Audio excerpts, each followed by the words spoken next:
Chapter 4, Handicap or Character Builder. When Franklin Roosevelt first entered politics, he was wealthy, charming, astoundingly good-natured, ambitious, and optimistic, but not very serious. Perhaps everything had come to him too easily. In his boyhood and youth and early manhood, he had not known suffering. Now he knew. Now there were steel braces on his legs and a current of steel in his veins. He had gone through a testing time of great pain when he could hardly move at all. He would never stand by himself again. He always had to call on others to help. Sometimes he crawled to the bathroom. For a proud man, it must have been very hard. But if he felt sorry for himself, he didn't show it.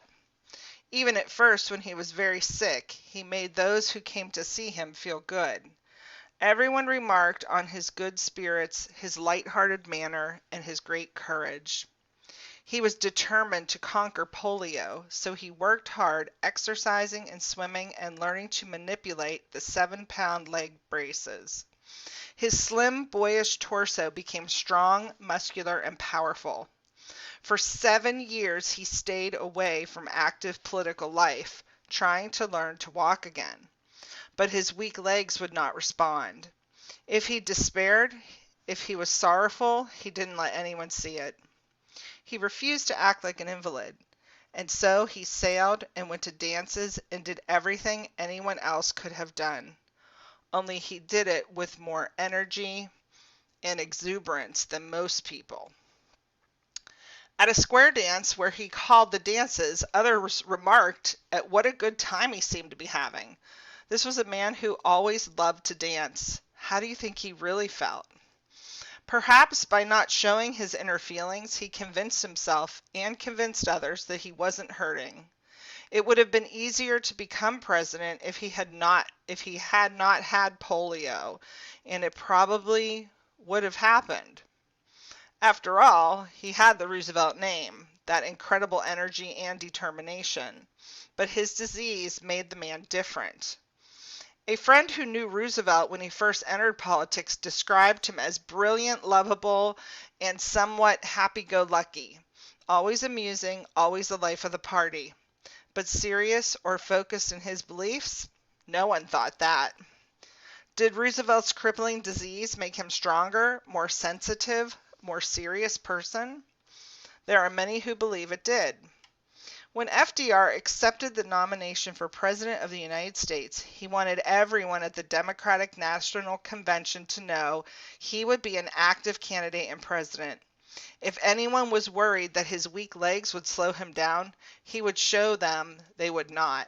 So he flew to Chicago, locked the braces on his legs, and stood before the delegates. I pledge myself to a new deal for the American people, said FDR in his captivating, mellifluous voice. To a nation that had suffered 3 years of devastating depression, the words New Deal sounded very good. The Republican candidate, Herbert Hoover, didn't have a chance. Whether he deserved it or not, Hoover was blamed for the depression. Roosevelt campaigned hard, but he didn't have to. People wanted a change. The election was a landslide. 42 of 48 states went Democratic. Today, because of the 20th Amendment adopted in 1933, a candidate elected in November becomes president in January. In 1932, the delay was longer. Roosevelt did not take office until March. Between Election Day in November 1932 and Inauguration Day in March 1933, the economic situation got worse and worse.